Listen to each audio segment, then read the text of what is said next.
Alors merci à tous d'être venus. Alors on va démarrer le cours. Donc on est dans le 28e chapitre de la paracha de Pinchas. 28e chapitre paracha de Pinchas, au début de la paracha. C'est marqué Vaïdaber Hachem el Moshe les morts. A dit Hachem à Moshe en disant Tzav et Ben Israël ordonne aux enfants d'Israël, va martalem et dis-leur, et korbanin achmi, mon sacrifice de pain, les ishaï, qui va être accompagné de feu, reach nichorach, qui aura une odeur agréable, tishmeru la tribu moado. Ouais, vous le sacrifierez, vous le garderez, vous le sacrifierez en son temps. Mamartalem, ze ishe achat akrivu l'Hachem, et ce sont les fameux feux que vous approcherez pour Hachem, qui va sim beneshana, ce sont des agneaux qui sont âgés d'un an, temimim entièrement, shneim layom echad, Léom Olat Tamid. Donc ce sera un Olat Tamid. Vous savez que le matin, on apporte deux korbanot, deux sacrifices. Un, le matin, ou à l'Otashachar, ou à l'aube, et l'autre Ben Arbaïm, un deuxième korban qui va conclure les sacrifices, Ben Arbaïm, qui va être une demi-heure après Chatzot, après la moitié du jour. D'accord? Et donc c'est marqué qu'on a mis ces deux sacrifices-là, Tassé Vavokev et Takeves Hachit, Tassé Ben Arbaïm. Donc un, on va l'approcher le matin, et là on va l'approcher juste après Chatzot. Ouais. Après que le soleil soit au zénith, une demi-heure après. Vasirita Efa, un dixième de farine de Efa, les mincha belo bacheben kede, donc on mélange avec de l'huile, Revitein avec un quart de haïn, Ola Tamid, donc ça sera un korban Ola, Tamid. D'accord, etc. Voilà. Alors ensuite, ça en est marqué, donc on a amené ce korban Ola. Ok. Ensuite, c'est marqué, je tourne la page, Uberaché Chodshechem. On est dans le 11e chapitre. Donc après, on est à Rosh Chodesh. Donc ça, c'est les korbanot qu'on a apportés 2 fois par jour, chaque matin et après-midi. D'accord? Ensuite, on a le korban de Rosh Chodesh. Rosh Chodesh, ça veut dire qu'au début du mois, on a amené un sacrifice, le korban de Rosh Chodesh.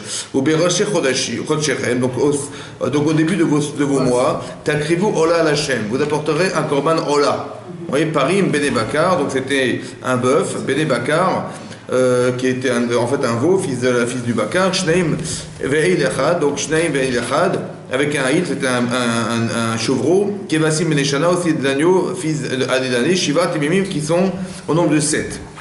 Après c'est marqué, Shloshé Esrodim, etc. Je saute, donc tout pour pareil, Minisken, donc on nous dit que voilà, on a apporté ce sacrifice. Et ensuite c'est marqué à la fin, c'est marqué Pasuk Tedvav, ou Seir Izim. Donc on appellera un bouc, Echad, Lechatat. On amènera un bouc, Lechatat. Lechatat, c'est un korban de chet, de faute. L'Hachem pour Hachem, Alola Tatamid. En plus du korban Ola de Tamid, il y a assez Venisko qu'on devra amener en libation. Alors la question qu'on se pose ici, c'est de savoir pourquoi à Rosh Chodesh, on parle pendant les cours. Pourquoi à Rosh Chodesh, on parle pendant les cours. C'est la question que je vous pose. D'accord? Vous répondez, qu'est-ce que vous répondez? Il faut se... Téter, mais non, pour rester concentré. En un seul mot. En un seul mot. Mais non, en un seul mot. C'est pas... Ok. C'est clair que... qu'est-ce que je voulais vous dire avant que je m'énerve? C'est la chose suivante, c'est qu'on a amené un korban de faute. Mais quelle faute on a fait à Rosh Chodesh? Ouais, le korban de Rosh Chodesh, on a amené un part, etc. Et on a amené un seirizim, un bouc qui faisait un korban de khatat, un korban de faute. Qu'est-ce qu'on a fauté? Qu'est-ce qui s'est passé pour qu'on soit obligé d'un korban de faute? Ensuite, il a marqué par Chodesh Harishon, Berba Sarium la Chodesh, Pesach Lachem. Après, on bascule directement sur Pesach. On est au mois de Nissan, on est le 15 du mois de Nissan. Et de nouveau, on nous dit qu'il fallait amener des korbanot, des sacrifices. Et là, à la fin, c'est marqué, pareil. C'est marqué à la fin, c'est marqué. Voilà, c'est marqué Issaron Keves Ayechat, c'est les choses à aussi Khatat Echad Lechaper Alechem. De nouveau, le mois de Pessah, qui est le mois de Nissan, le 15 du mois de Nissan, on dit d'amener encore un Seirizim. De nouveau, le Pasuk Kafbet, le 22e verset, un korban de Khatat Lechaper Alechem pour expier vos fautes. Mais qu'est-ce qu'on a fait comme Avera? Quelle est la faute pour être obligé d'amener à chaque année, le 15 du mois de Nissan, un korban de Seir, un Seir Lachem? Ensuite, de nouveau, c'est marqué après, c'est la suite, c'est encore. Ensuite, c'est marqué, voilà, je continue. Après, marqué Biom Abikurim, Pasuk Kavav, le 26e. Biom Abikurim, c'est Shavuot. On a amené les Bikurim à Shavuot, Bikraftem Micha Kadasha, et encore de nouveau, c'est marqué à la fin, Seirizim. Le Pasuk Lamed, c'est marqué, on a amené Seirizim. Un bouc, Echad Echaper Alechem pour expier vos fautes. À Shavuot. Après, on continue. Bachodesh Hashevi, le 7e mois, donc c'est le mois de Tishri, qui est le mois de Rosh Hashanah, Bechad HaChodesh. Donc le premier jour du mois de Tishri, qui est Rosh Hashanah, nous on amène un korban, etc. Et à la fin de nouveau, c'est marqué, Ubileva dans la HaChodesh, on a marqué Seirizim, Pasuk Marqué Seirizim et Khatat, les Khaper Alechem. De nouveau, encore on amène un korban Khatat. Un korban un Seirizim et un korban Khatat, korban de faute. Encore une fois, à Rosh Hashanah, qu'est-ce qu'on a? On a été obligé d'amener le korban de faute. Et après, Be'asar la Chodesh, après il y a Kippour, pareil. Et après, il y a Sukkot, Bechamisha Asar la Chodesh. Donc le 15 du mois de Tishri, c'est Sukkot. Et on nous dit à la fin, pareil, vous amènerez un Seirizim, un korban de faute. Alors, la question qui est posée, c'est de quoi il s'agit? De quoi il s'agit? Quelle faute? De quoi il parle? D'accord? De quoi la Torah parle? On amène un korban Seirizim, qui est un korban de Khatat, un korban de faute qui va être Mechaper, qui va expier nos fautes. D'accord? Mais quelle faute on a pu faire à chaque fois dans toutes ces périodes? Je répète, on nous a dit Rosh Chodesh. Oui, Rosh Chodesh, donc le début du mois. Après, on est passé sur Pessah, Shavuot. Après, Pessah, Shavuot. Ensuite, Rosh Hashanah, Kippour et Sukkot. Voilà, tous les mois de toutes les fêtes de l'année, on devait à chaque fois apporter un Seirizim qui était un korban de faute. Et donc la question qui est posée, c'est de savoir, mais qu'est-ce que c'est que cette faute? À chaque fois qu'il y aura une fête, il y aura un korban de faute. De quelle faute il s'agit? Alors, le Midrash Rabbah pose la question. Le Midrash Rabbah, il dit qu'en fait, le Seirizim dont il s'agit, c'est quoi ce Seirizim dont il s'agit? En fait, on s'est rendu compte que la première fois qu'on a parlé du Seirizim, de sa fameuse boucle, là, de quoi il s'agissait? Il s'agit du Seirizim qu'on a utilisé après qu'on ait prétexté que Yosef était mort. Vous vous rappelez, dans cette paracha, c'est la paracha, alors ouvrez avec moi, regardez, ouvrez la paracha de Vayeshev. La première fois dans la Torah où on parle, Batrifel, où on parle de Facebook, on parle de Batrifel, ça marche ou pas là? Non, ça marche. Ça marche toujours pas? Non? Quelqu'un qui a un câble? Personne? C'est d'Agamo? Bon bah écoutez, c'est pas grave. Vous avez un câble? Ah, très d'accord. Si on peut le remplacer. Donc c'est marqué comme ça, que la première fois dans la Torah où on parle d'un Seirizim, c'est dans cette paracha de Vayeshev. Alors on voit la paracha de Vayeshev. Alors la paracha de Vayeshev, on est exactement en...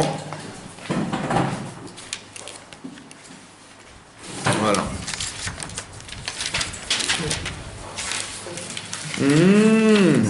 Donc c'est marqué comme ça. Alors je relis, je trouve la page.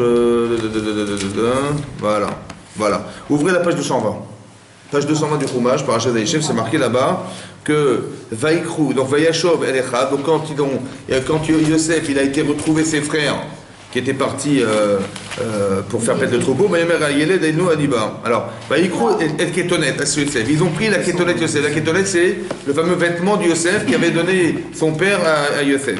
Vayishretu Seirizim. Vous avez vu? Ils ont sacrifié un bouc. Vayitbelu et Ketonet Badam. Ils ont trempé sa tunique dans le sang. La première fois dans la Torah où on parle de Seirizim de bouc, c'est à ce moment-là. Et Rachid dit pourquoi ils ont tué cet animal? Pourquoi d'Afka un bouc? Alors Rachid dit parce que la face du bouc. Non, je rigole. Parce que Rachid dit comme ça. Rachid dit Damo domé les dames à Adam. Parce que le sang du bouc ressemble au sang de l'homme.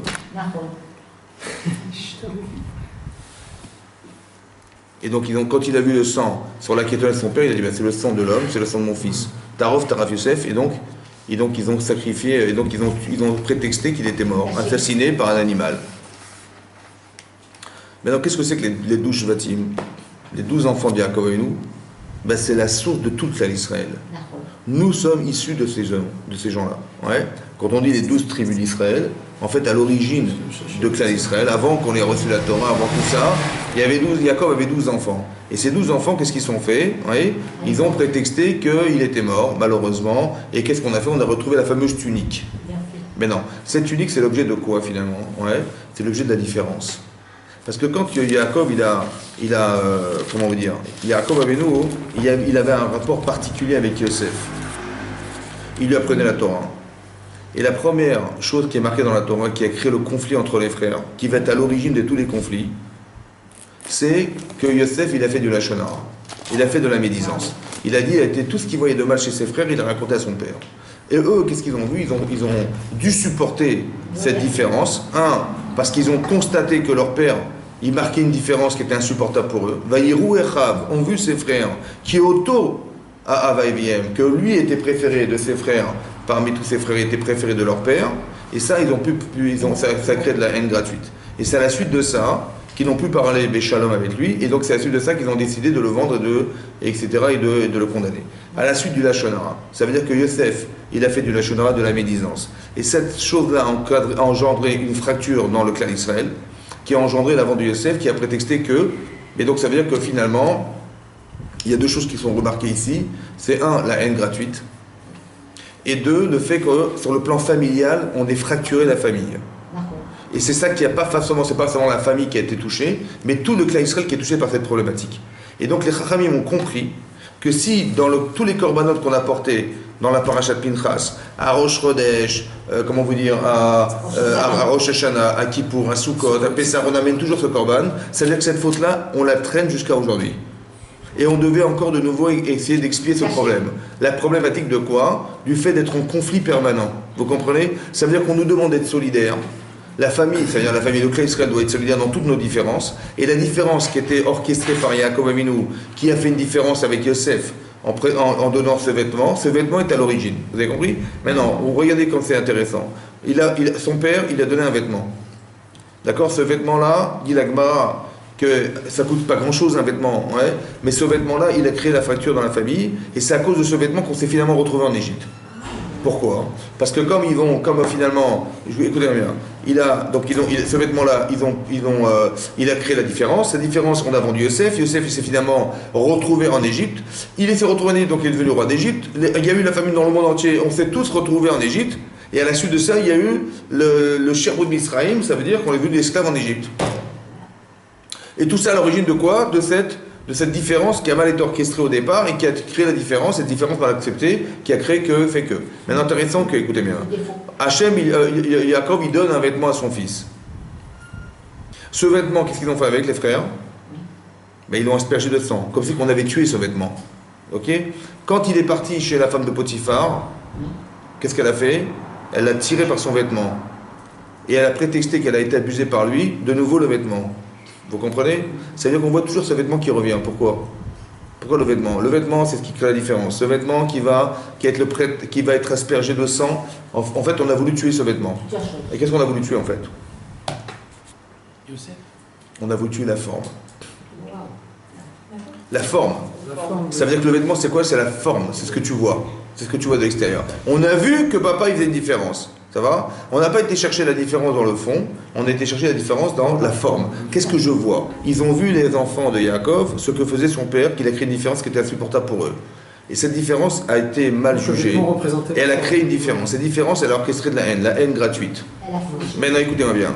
La haine gratuite a entraîné la vente. Mais la vente était légitime. Ça veut dire que, en fait, c'était quoi la vente? Ils n'ont pas voulu tuer leur frère. Oui, mais qu'est-ce qu'ils ont essayé de faire? Ils ont dit, de toute façon, il va devenir un esclave, il va disparaître. Mais qu'est-ce qu'ils ont prétexté? Ils ont pensé que c'était la chose la mieux à faire.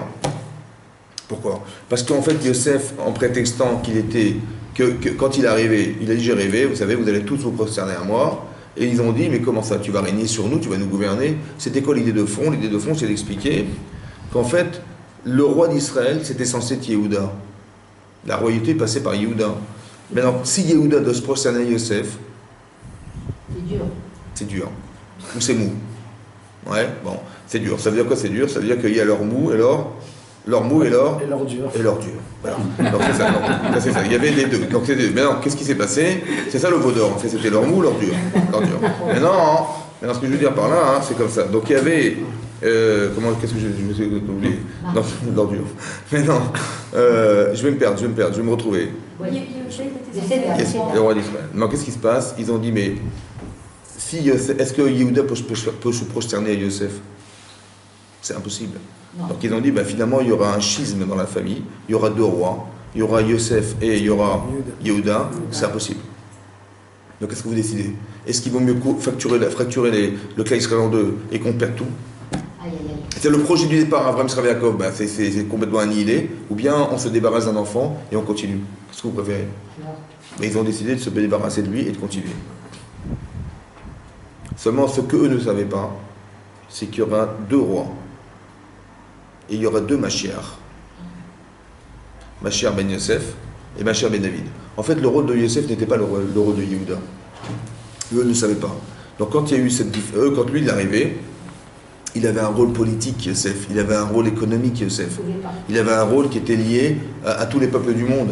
Ça va? Tous les gens du monde entier étaient sous la tutelle, entre guillemets, de Yosef parce qu'il y avait une famine mondiale. Et qui c'est qui était capable de nourrir toutes ces familles-là, toutes ces familles du monde entier? C'était lui. Il avait un rôle politique, en fait, un rôle économique. Mais donc il n'était pas en contradiction avec le rôle de Yehuda. Vous comprenez? Mais ça a mal été jugé et ça a été condamné. Donc finalement, on a fauté. C'est ça la faute. La faute du séhérisme, la fameuse faute du Korban. Et ça nous traîne. Pourquoi ça nous traîne? Parce que écoutez-moi bien, il a fait du Lachon Hara, d'accord? Il a fait de la médisance, Yosef. Oui? Et ça crée de la haine gratuite. Maintenant, à cause de quoi on a perdu le Beth Amikdash?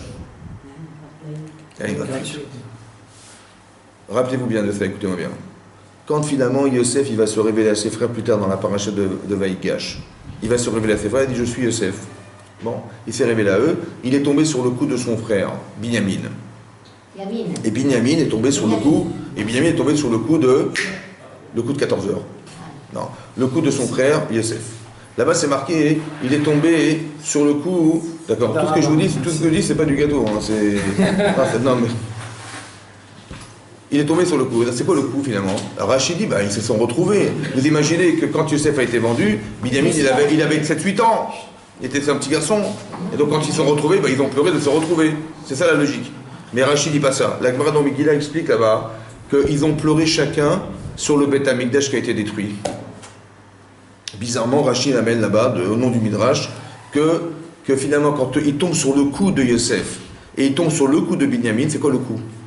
Le coup c'est quoi? Parce que ce qui rejoint la tête et le corps. Qu'est-ce qui rejoint la tête et le corps? Le Beth Amikdash et le clan d'Israël. Le ciel et la terre. C'est ça le coup. Vous comprenez? Il a vu qu'il a tombé sur le coup, il a vu que ça a été détruit. Donc il a pleuré. Pourquoi il a pleuré? Parce que Yosef, quand il a fait faire Teshuvah à ses frères, qu'est-ce qu'il a essayé d'enlever? La haine gratuite. Il a essayé d'expliquer pourquoi il s'est retrouvé là. Ça va? Il a essayé de faire Teshuvah à ses frères. Ça a marché ou pas? Non. Ça a marché jusqu'au Beth Amikdash. Et après, c'est-à-dire que la haine gratuite a été éliminée. Ça veut dire qu'il faut bien comprendre une chose, que tout ce que vous êtes, vous l'entérinez. Et vous l'héritez aux autres. Maintenant, s'il y a de la haine dans la famille, oui, cette haine, elle va se perpétuer tant qu'elle n'a pas été solutionnée. Donc la faute, en vérité, qui a engendré toute la destruction des temples et tout ça, c'est le problème de ce Korban. Le fameux séhérisme du départ, le fameux bouc qu'on a soi-disant prétexté qu'il était mort et on a aspergé sa tunique dedans. Voilà.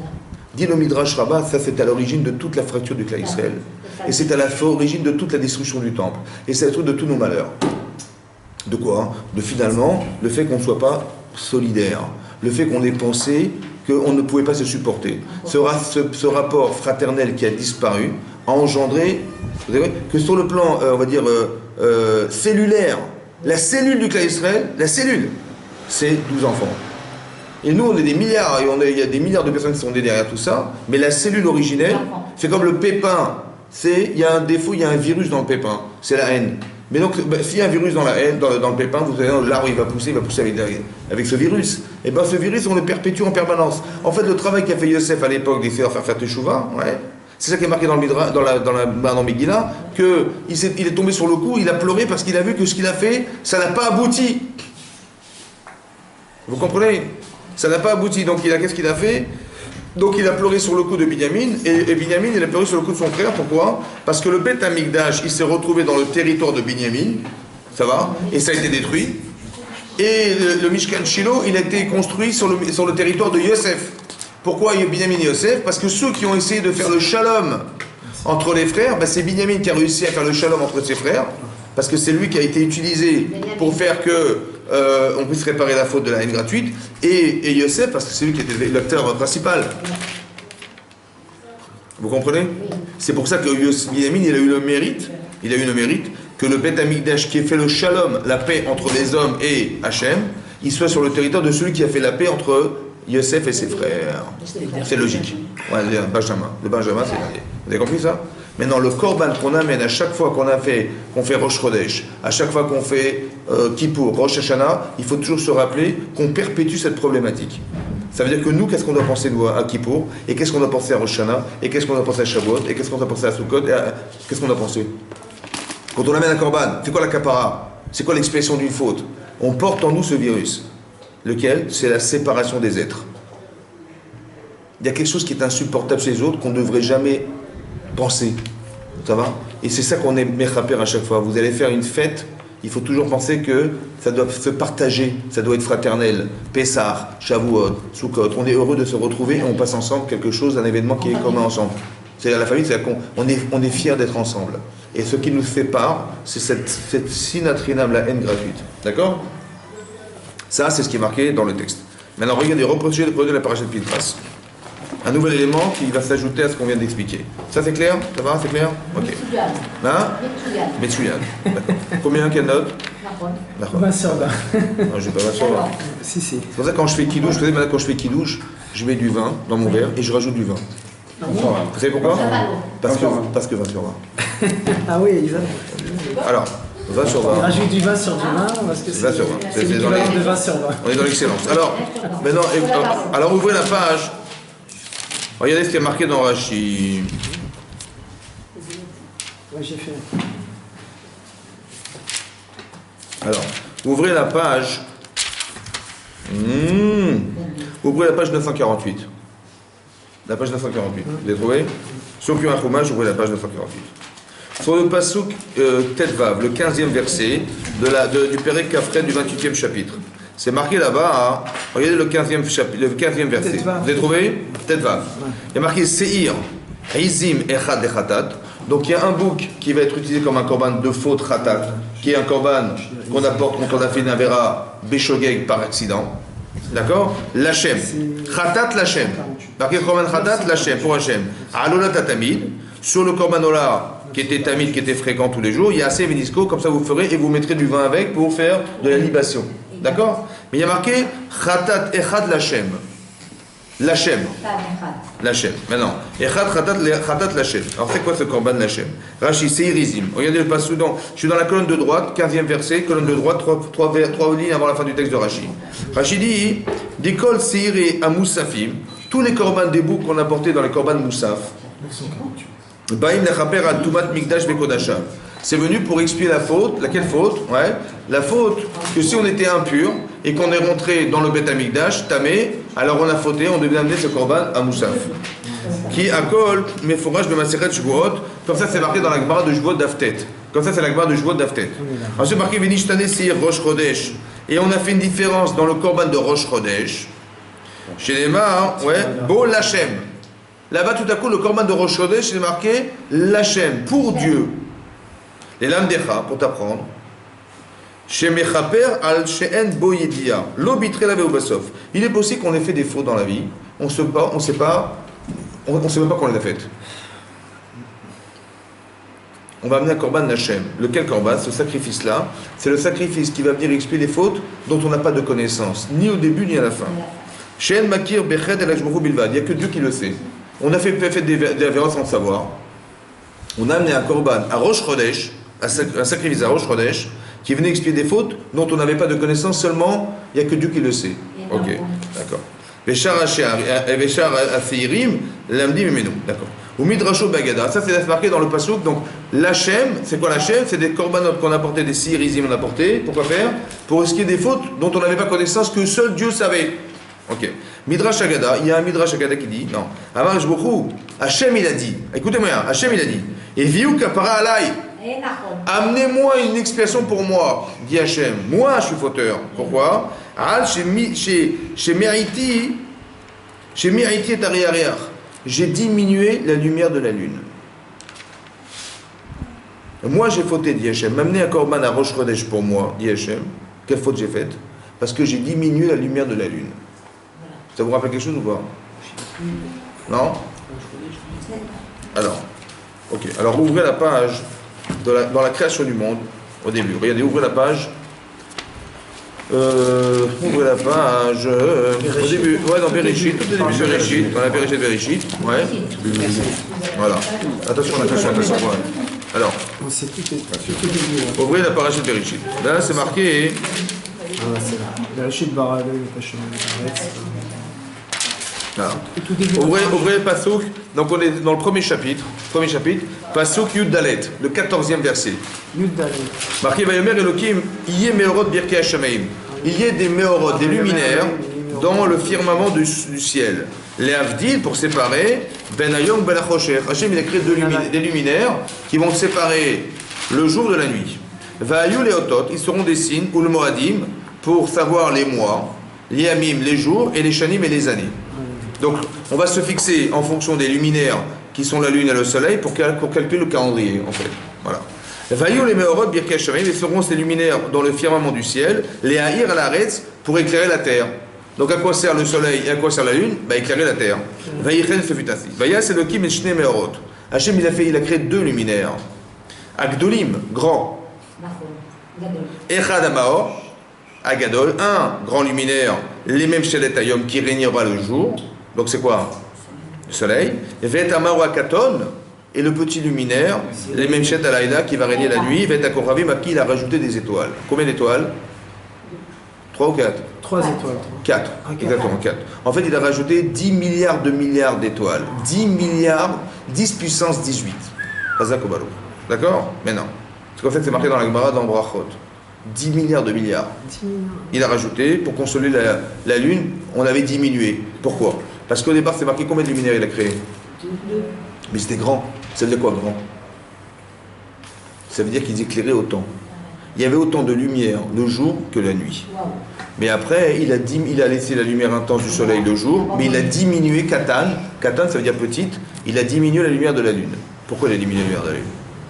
C'est ça dont il s'agit, l'allusion qu'on a vue dans le passouk de Pinchas. Alors Rashi, regardez Rashi. Regardez Merot Agdolim. Regardez Merot Agdolim, on est le 16e verset dans Rashi. On est dans la colonne de droite, on est 5 lignes avant la fin du texte de Rashi. Vous avez vu? C'est marqué comme ça. Merot Agdolim, deux grands luminaires. Rashi Shavim Nivraou. Au départ, ils ont été créés au départ équivalents, égal. Auto Davar. Ça veut dire de même intensité de lumière. Venit Ma'eta Alevana. On a diminué l'intensité de lumière de la lune. Nit Ma'eta Alevana. Qui c'est qui a diminué? C'est Hachem. Il a diminué. Pourquoi? Chez qui Trega vers moi? Parce qu'elle a accusé, elle a dit. C'est impossible qu'on ait deux rois qui règnent avec une seule couronne. C'est quoi deux rois? Deux rois, c'est la lune et le soleil. Et la couronne, c'est quoi la couronne? La couronne, c'est la fonction. C'est quoi la fonction? C'est d'éclairer la terre. La fonction, c'est d'éclairer la terre. Donc c'est la lune, elle éclairait la terre la nuit, et elle avait autant de lumière que le jour, et le soleil éclairait la terre. Maintenant, elle a dit, mais à quoi ça sert qu'il y ait deux éclaireurs, deux aliments éclairants, le jour et la nuit? Si c'est pour faire la même fonction que d'éclairer la terre, un seul, ça suffisait. Pourquoi tu as mis deux rois avec une seule couronne? La couronne, c'est quoi? La fonction, c'est d'éclairer la terre. On éclaire autant l'un que l'autre. À quoi sert de mettre deux? Mais un seul, qui éclaire 24 heures, la terre. C'est ce qu'elle a dit, la lune. Qu'est-ce qu'il a fait, Hachem? Il a diminué la lumière. D'accord? D'accord. Maintenant, voilà ce qui est marqué dans le texte. Et Hachem, dans la paracha de cette semaine, il dit, amenez-moi un korban Hachem. Comme si c'est moi qui avais fauté d'avoir diminué la lumière. Maintenant... Donc ça c'est la Gemara dans Shvuot. Il y a une Gemara dans Choulin, Daf Samech Amud Bet. La Gemara dit là-bas, comme ça. La lune, elle a dit à Hachem, mais je ne comprends pas, à quoi ça sert qu'il y ait deux croix qui ont la même fonction que d'éclairer la terre? Alors Hachem, il a dit, tu as raison, alors diminue-toi. Diminue ton intensité de lumière. Elle a dit, mais pourquoi? Mais quoi? Parce que j'ai une bonne question. Elle avait une bonne question. Alors tu m'as diminué. Alors il a dit, c'est pas grave, comme ça tu pourras éclairer le jour et la nuit. On te verra le jour et la nuit. Elle a dit, mais elle n'était pas contentée. Alors il a dit, c'est pas grave, les Israël, ils compteront le calendrier avec toi. Parce que nous les Juifs, on compte selon le calendrier lunaire et pas solaire. Combien ça dure? Combien elle met de temps la lune pour faire le tour de la Terre, du Soleil? Combien de temps elle met la lune pour faire le tour du Soleil? 24. Hein? Combien elle met la lune pour faire le tour du Soleil? Combien la Terre elle met de temps pour faire la Terre? La Terre, Combien de temps pour faire le tour du soleil? 365 jours. 365 jours. Et la lune? Un mois. 365 jours. Un an. 365 jours. 365 jours. Un an. D'accord. Elle fait la circonférence de la Lune, de la Terre, autour du Soleil. Elle met combien de jours? Combien? 365. Et la Lune, combien elle met la Lune? Hein? Combien elle met? Kodesh. Alors, Shana, vous savez, c'est-à-dire Shana, c'est quoi Shana? Une année. Un an. Ah non, c'est combien Shin en hébreu? Combien c'est de chiffres? Shin. 21. Shin. Ah oui, 300. 300 c'est Shin. Ouais. C'est combien Nun? 50. Et c'est combien E? 350. 5. 355. Dans le mot Shana, il y a 355 jours. Mais nous, comme elle met le temps pour faire le tour, les Chachamim, la Torah, elle savait que ça mettait 354 jours et 6 heures. 355 jours pour que la Lune fasse le tour de la Terre, du Soleil. Donc combien de jours de différence? 10 jours. 10 jours. En fait, il y a 10 jours. Vous avez compris pourquoi tous les 3 ans on change, on rajoute un mois? Parce qu'on sait que les fêtes, elles correspondent à quoi? Les fêtes correspondent aux saisons. Par exemple, à Sukkot, c'est les vendanges, il faut qu'on fasse Sukkot. Pessah, c'est le printemps, d'accord? Shavuot, c'est le moment des récoltes, donc c'est en juillet, d'accord? Donc ça doit toujours être comme ça. Donc si vous voyez bien que si on décale d'un mois tous les 3 ans, on va plus se retrouver dans les mêmes trucs, donc on doit récupérer un mois, donc c'est pas qu'on est Me'aber la Shana, c'est-à-dire qu'on rajoute un mois de Hadar tous les 3 ans. C'est clair? Maintenant, il a dit, on va calculer le calendrier avec toi. Elle n'a pas été contentée. Elle a dit pourquoi? Parce que tu vois bien qu'on est obligé à chaque fois de faire référence au soleil. Parce que tu vois bien que tous les 3 ans, il faut changer. Alors il dit, les gens, ils s'appelleront en ton nom. Par exemple, Yaakov, on dit Yaakov à Katan. On dit Yaakov à Katan, on dit Shmuel Anavi à Katan, le petit. Et on dit David Amelech à Katan. Et voilà, sois contenté, on t'a appelé au nom de Katan. Voilà, on a appelé Yaakov Avinu comme toi, que tu es petite. On a appelé, on a appelé David Amelech Katan, petit, comme toi. Bien que c'était des gens exceptionnels. Mais ils avaient beaucoup d'humilité, ils avaient beaucoup de... Ouais, malgré leur grandeur et leur hauteur, ils avaient quand même beaucoup d'humilité, ils étaient rois, ils étaient... Yaakov Avinu était un âve, il était humble. On va l'appeler en ton nom. Elle n'a pas été contentée. Alors elle a dit, écoute, alors amenez-moi un korban. Et elle a dit, maintenant que j'ai fauté, parce que j'avais fauté, voilà, j'ai fauté, parce qu'elle n'a pas été contentée la lune, voilà, je l'ai diminué, elle n'a pas été contentée. Alors amenez-moi un korban à Rosh Chodesh. Pour moi. Parce que j'étais Mémaët, j'ai diminué la lumière de la lune. Ça, c'est ce qui est marqué dans le Midrash. Maintenant, on va essayer de réfléchir ensemble. Avant que je m'énerve. C'est comme ça. Qu'est-ce que ça veut dire qu'Hachem, il a dit... D'abord, qu'est-ce que ça veut dire qu'il a demandé qu'on diminue la lumière? Oui. Et en quoi il a fauté si elle n'a pas compris? Ok. À part ça, il faut aussi comprendre autre chose. Regardez. Dans la parasha de Bereshit. Ouvrez la première page de la parasha de Bereshit. Ouvrez la page 2. C'est marqué Bereshit bara Elokim et Hashem et Aretz. Au commencement, Dieu crée le ciel et la terre. Donc qui est le créateur du ciel et de la terre? C'est Dieu. Ve'aretz haïta tohu vavohu, et la terre était tohu bohu. Ve'chosher, l'obscurité alpene atoeom. L'obscurité était sur la surface de l'abîme. Ve'ruach Elokim, et l'esprit divin, merachefet apnameim, planait au-dessus de la face de l'eau. C'est-à-dire que la terre était complètement recouverte d'eau. Il n'y avait pas de terre. Après, on a séparé les eaux et la terre est apparue. Vayomer Elokim, la première chose qu'a dit Hachem, Yehior, que soit la lumière. Yehior, que soit la lumière. Vayior, et ça fut la lumière. Donc il y avait de la lumière le premier jour de la création du monde. Ok. On voit plus tard.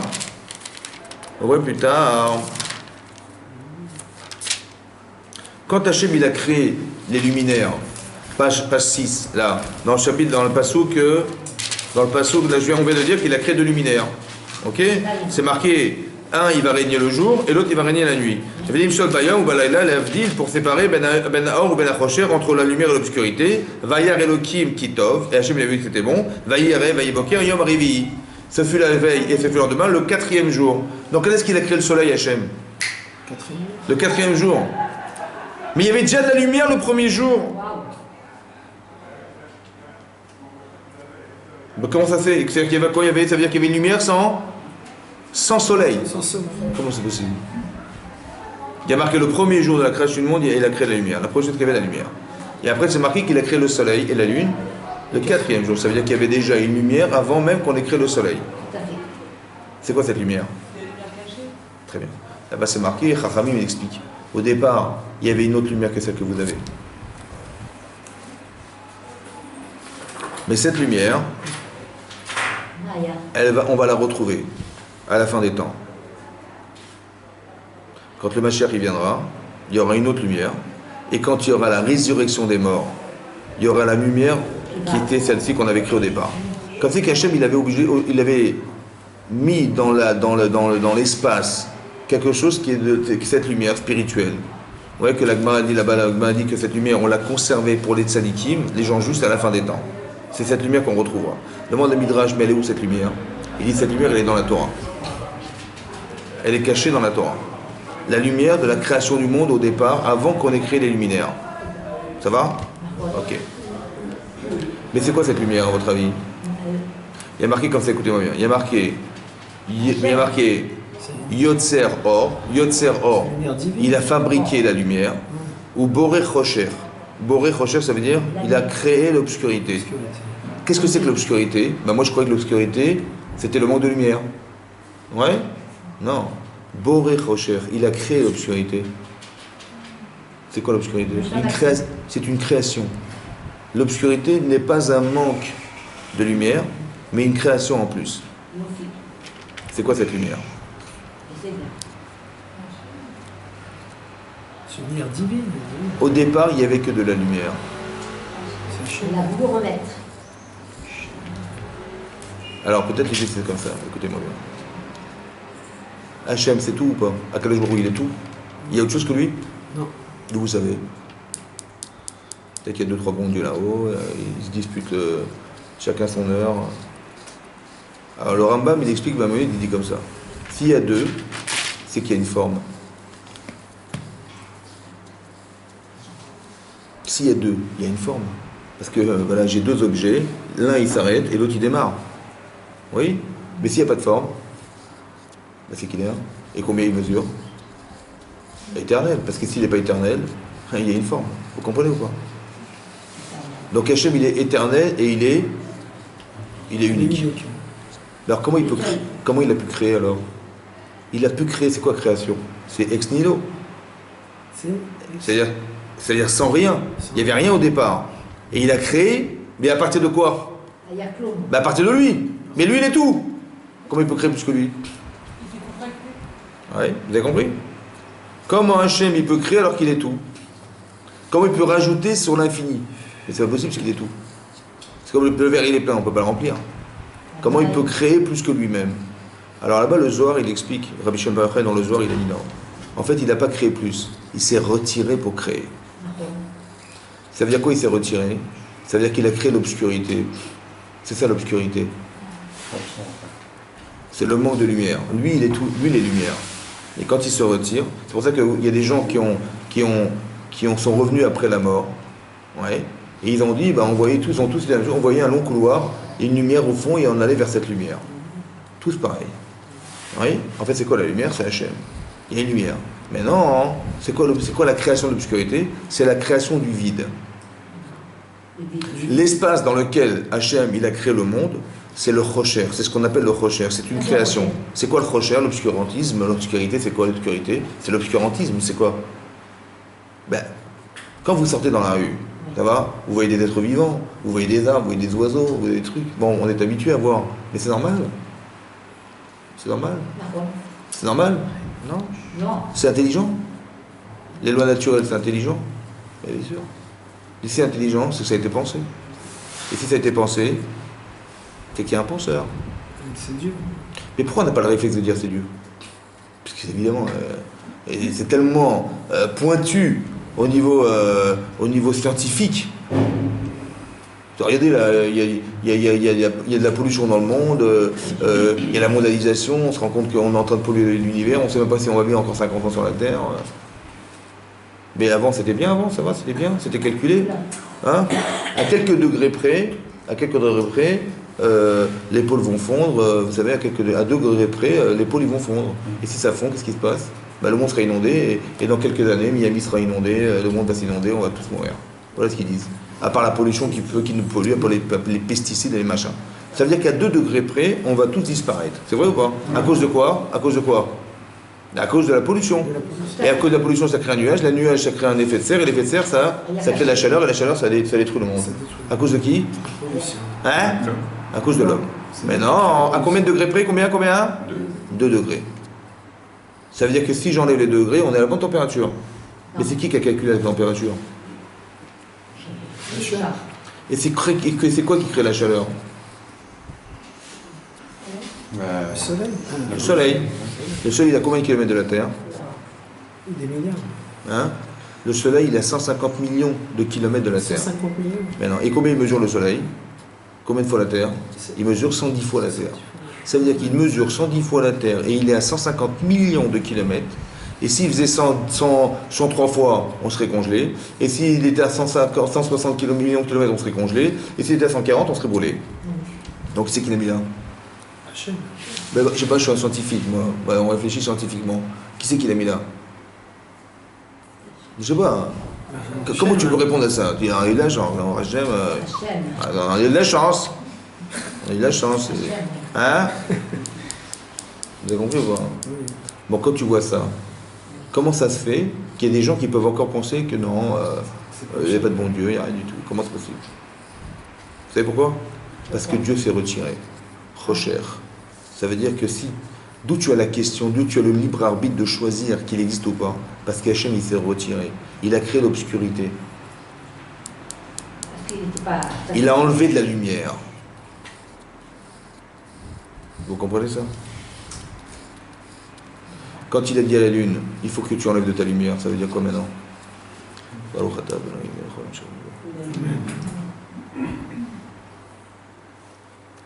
Qu'est-ce que ça veut dire? Il y avait 2 luminaires au départ, il y avait le soleil et la lune. Ils étaient créés longtemps? Pourquoi Hachem il a changé? Pourquoi il a retiré? Il a dit 10 minutes à lumière. Il dit mais c'est pas possible qu'il y ait 2 rois avec une seule couronne. 2 rois avec une seule couronne. Il dit ouais, t'as raison, 10 minutes à lumière.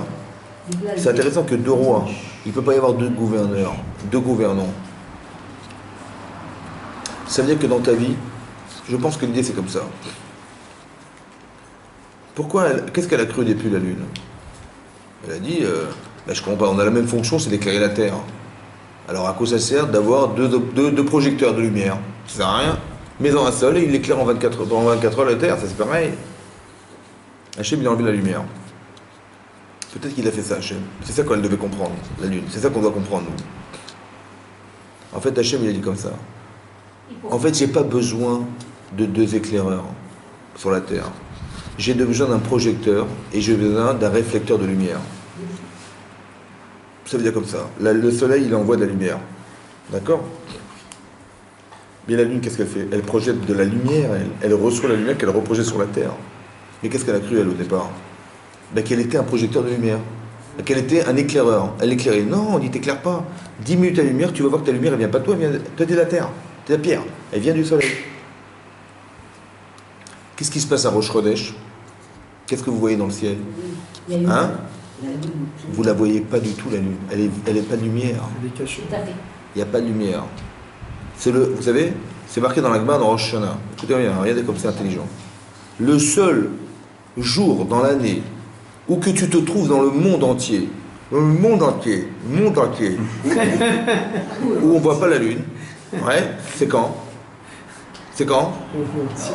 Pas quand on a une dent quand on a une dent contre quelqu'un. C'est pas ce jour-là, c'est quand?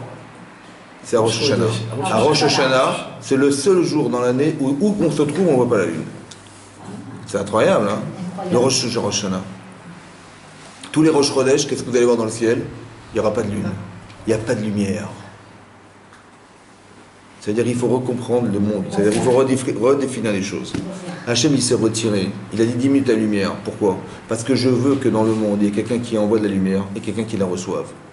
Tu fais partie des gens qui réceptionnent. C'est comme, tu étais un enfant, tu as reçu la lumière de tes parents, et ben tu reviens un adulte, c'est toi qui vas projeter la lumière. Je veux qu'il y ait un projecteur et un réflecteur de lumière. C'est ça que je voulais. Et elle a cru que quoi? Elle était, mais ça sert à quoi qu'on soit tous les deux? Mais comme elle n'a pas compris, Hachem, il n'a pas compris, alors c'est de ma faute. C'est moi, amenez-moi un corban à moi. Vous avez compris ce que ça veut dire? Regardez la force de ce qu'Hachem il a fait. Tout à Rosh Chodesh et tout, vous allez amener un sacrifice pour moi. Parce qu'elle n'a pas compris. Ça veut dire qu'on n'a pas compris qu'il y a deux fonctions.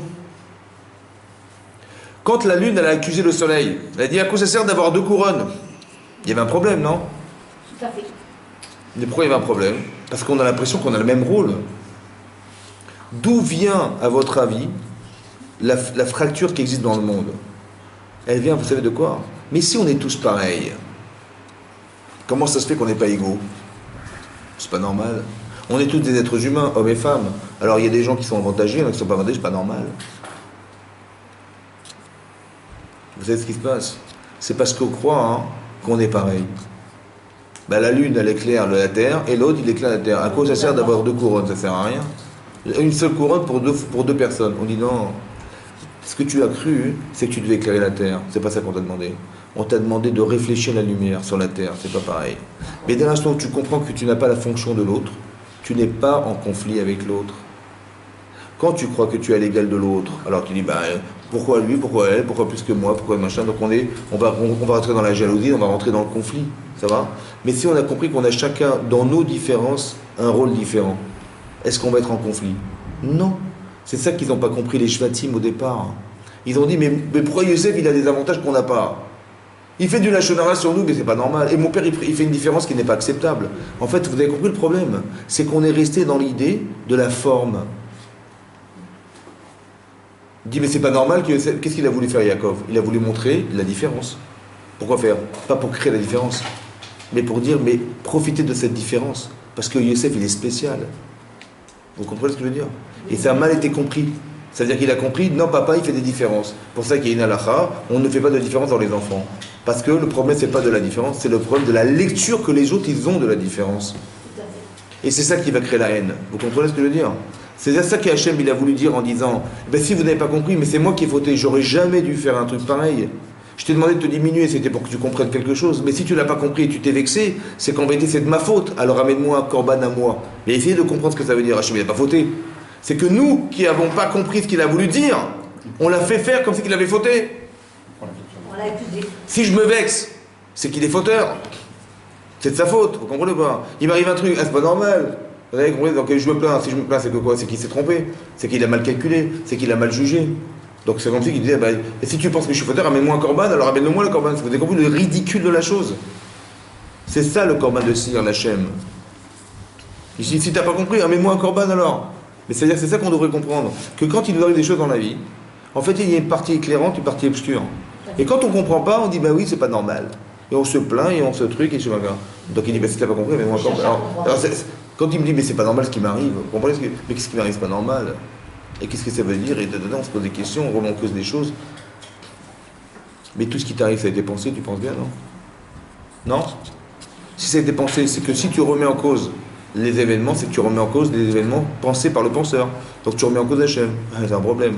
Au lieu de dire, attends, manifestement, j'ai un problème et je dois essayer de corriger ça, je remets en cause celui qui est à l'origine de la création. Il dit, alors si c'est comme ça, amène-moi un corban, amène-moi un sacrifice, excuse-moi, j'ai fauté. Vous avez compris? Quand Hachem il a enlevé la lumière chez la lune, c'est ça qu'il voulait nous expliquer. Ça veut dire qu'à l'inverse de ce qu'on croit, c'est qu'on ne doit pas vivre avec de l'obscurité. On doit vivre avec, mettre de la lumière là où il n'y en a pas. Ça veut dire que je pense que le but que nous avons, nous, c'est d'étudier la Torah dans le but de mettre de la lumière là où on n'a pas trouvé. Mettre des réponses là où vous avez des problématiques de questions. La Torah est une réponse, la vie est une réponse en fait. En fait, quand Hachem il a dit à la lune, mais diminue ta lumière, il a voulu lui dire quoi, la lune? Mais tu n'as pas compris que ce que tu es, c'est que de la pierre. Et que ta lumière, elle vient pas de toi. La preuve, c'est qu'à Rosh Chodesh, on verra aucune lumière. Donc tu vois bien que tu ne produis pas de lumière. Tu vois bien qu'à Rosh Chodesh, il n'y a aucun croissant de lune, zéro. Donc c'est-à-dire que ta lumière, elle est complètement annihilée. Elle n'existe même pas. Tu n'es que la projection des autres. Comme c'est qu'on voulait nous apprendre en nous disant, mais tout ce que tu es ne vient que d'Hachem.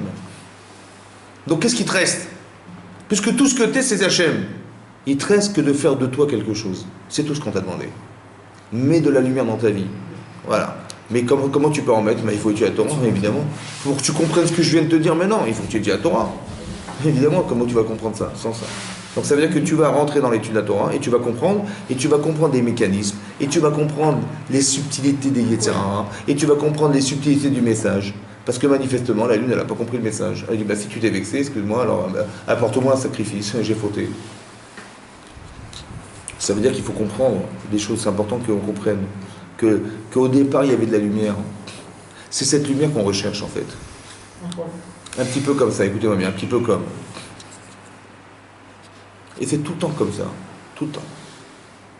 Comme si que les éléments ont déjà été mis en place avant même qu'il y ait la véritable récréation. Comme c'est marqué dans la Gemara en Nida, la Gemara en Nida dit là-bas que lorsque l'enfant est conçu dans le ventre de sa mère, oui, on dit là-bas qu'il est nourri par sa mère. Il respire par sa mère. Que tout ce qui est ouvert est fermé. Par exemple, les yeux, ils sont fermés. Oui. Et tout ce qui est normalement fermé sur terre, c'est ouvert là-bas. D'accord, dans le ventre de sa mère. Il a un air d'alouk al rocho. Il a un air, une bougie, comme une bougie, une lumière, qui est allumée sur son crâne. Et il voit Misof Harolam Ve'atzofo. Il voit la création du monde et la fin des temps. Et il a un ange qui lui apprend toute la Torah Kula. Il y a un ange qui lui apprend toute la Torah. Et même les scientifiques disent que bizarrement, on voit que les cellules du cerveau, elles bougent à une vitesse que jamais de vivant un adulte arrive à atteindre. Ils ne savent pas pourquoi. Mais la Gemara dit parce qu'il apprend la Torah. Donc l'ange il est invisible, il apprend la Torah. Et finalement, après c'est marqué que le jour où il va naître, cet ange il est soter al-panav, il lui donne un coup sur le visage, là c'est ça là, le petit trèfle là, et il oublie toute la Torah.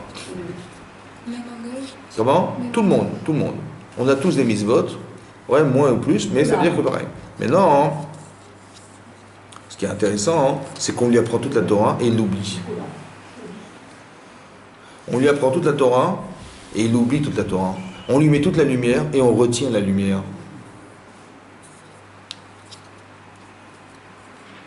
Mais non, qu'est-ce que ça nous apprend? Alors je pense comme ça. Et c'est ça la vie en fait. Écoutez bien. La personne que vous devez atteindre, la personne que nous devons atteindre, c'est qui? C'est qui la vraie personne? Tu dis au fur et à mesure de ta vie, tu évolues. Oui. Mais mon regarde toi il y a 10 ans. Est-ce que c'est la même personne qui est aujourd'hui? Non. Et dans 20 ans, tu crois que ce sera la même? Non. Donc c'est qui la vraie personne alors? La vraie personne à atteindre, c'est qui? La vraie personne à atteindre, c'est celle que tu étais dans le ventre de ta mère. Écoutez-moi bien. Tu manges par ta mère, tu respires par ta mère, tu n'as pas de problème de parnassa, tu n'as pas besoin d'aller chercher à manger, à boire, etc. Tout est déjà... Tu apprends tout à Torah et tu vois de la fin du monde à la fin des temps. Mais quel mérite il a, ce bébé-là, pour avoir tous ces privilèges? D'où? Qu'est-ce qu'il a fait? Il est un sadique de fou pour arriver à ça. Pas de problème de parnassa, il a la Torah Kula, il apprend toute la Torah, il voit tout, il comprend tout et tout ce qui se passe. De quel mérite il a pu avoir pour arriver à ça? Alors en vérité, écoutez-moi bien. La Gemara dans Sari d'Avzaïn, elle dit là-bas que Adam Arishon, il était nourri par des anges, il apprenait la Torah, le même langage, il voyait de la création des avant de fauter. La fin des temps, de la création du monde à la fin des temps, il voyait tout, il savait tout. C'est marrant, hein? C'est le même langage. Ça veut dire quoi? Ça veut dire peut-être que dans chaque être vivant, il y a un petit Adam Arishon et il y a une petite Rava. Ça veut dire qu'en fond de vous-même, il y a quelque chose qui représente l'homme avant la faute. C'est la personne à atteindre. Mais en vérité, je vais oublier cet homme. Je vais oublier qui je suis. Je vais oublier cette femme. La personne à atteindre, c'est elle. Mais est-ce que ça peut s'atteindre sans la Torah? Ben non, vous comprenez? Parce que j'apprends la Torah dans le ventre de ma mère. Donc si j'apprends la Torah dans le ventre de ma mère, c'est que pour atteindre ce que je dois être dans ma vie, ça ne peut pas se passer sans la Torah, c'est impossible. Comme si, écoutez ma mère, Adam Rishon, c'est un seul être. Mais il y a combien d'êtres qui existent grâce à lui? Ben des milliards, de milliards. C'est comme si que Adam Rishon, c'est le pépin qu'on a planté au sol, il y a un arbre qui a poussé, et cet arbre, il a eu des fruits. C'est qui le pépin? Le pépin, c'est lui. Donc toute l'humanité, elle est contenue dans quoi? Dans un seul homme, dans un pépin. Donc le choix de Adam Arishon et le choix de Chava, le choix de Adam Arishon et le choix de Chava, c'est le choix de l'humanité. Donc s'il a fauté, c'est qui est-ce qui a fauté? C'est le choix de l'humanité, masculine et féminine.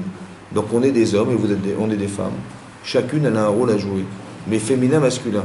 Et on est là pour récupérer ce qu'on a raté d'être. Mais qu'est-ce que fait Hachem? Il met la lumière dans le ventre de ta mère, tu apprends toute la Torah, et tu ressors et tu dois retrouver cette personne. Comme il a mis la lumière 3 premiers jours de la création du monde, ouais, et il l'a retirée et il faut la retrouver. Où elle est? Elle est dans la Torah. Vous avez compris? C'est toujours le même phénomène, toujours pareil. Toujours pareil. Ça veut dire qu'on te donne une potentialité à retrouver. Comme si qu'il fallait retrouver la personne oubliée. Comme tu vois, et quand est-ce qu'on voit ça? Ben à Rosh Chodesh. Tu vois la lune? Il n'y a rien. Et tout à coup, il y a un croissant. Il y a un croissant. Il y a un croissant. Qu'est-ce qu'elle grossisse? Le seul astre dans le monde qui a ce phénomène-là, c'est la lune. La lune est là. Mais c'est ça que tu dois ressembler. C'est ça qu'il a dit à la lune.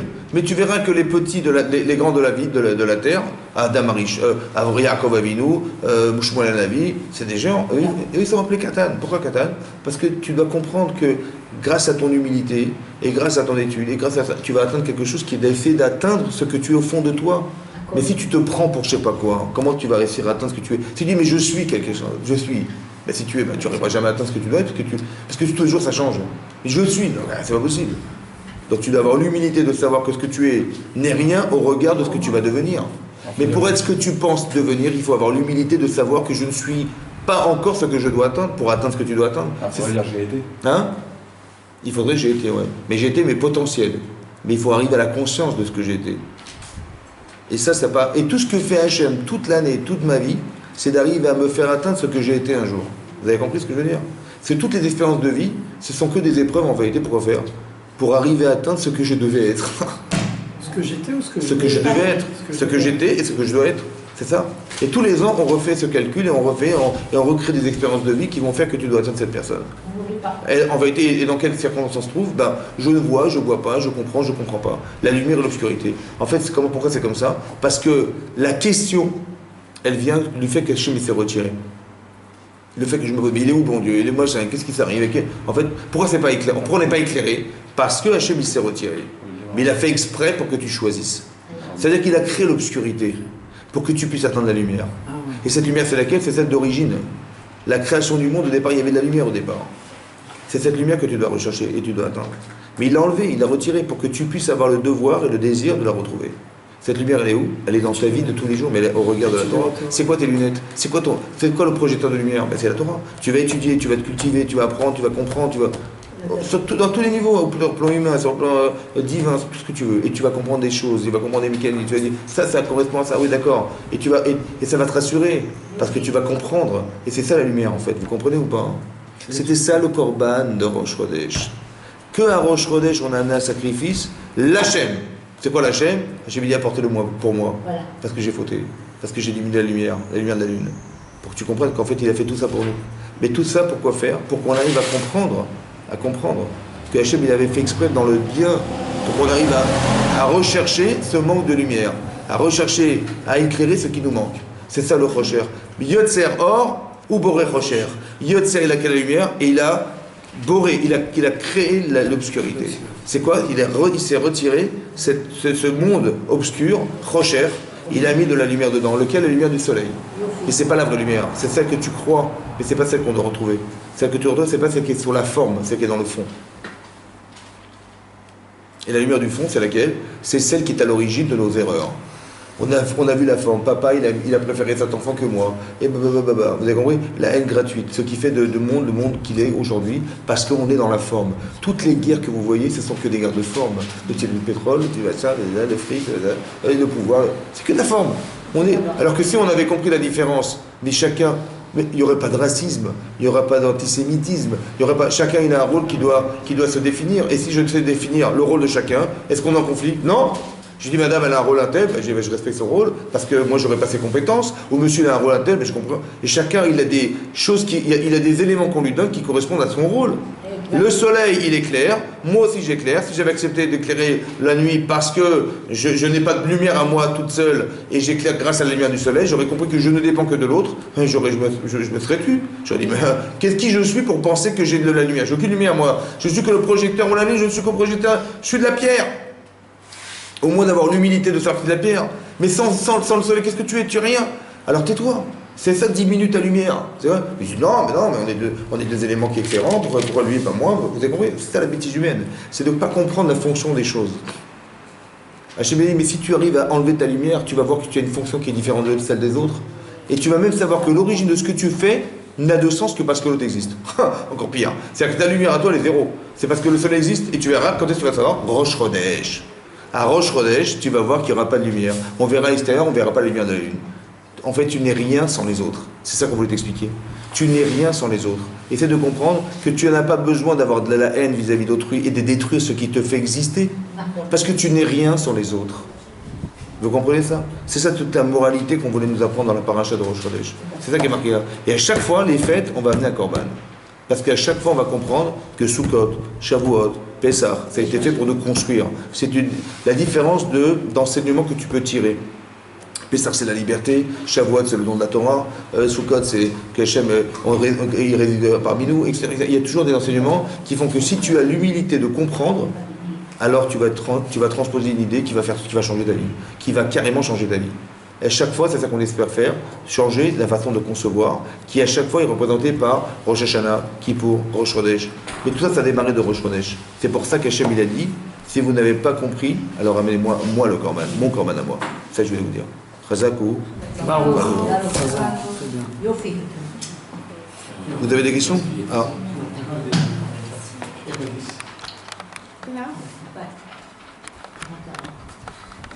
J'arrive pas à trouver.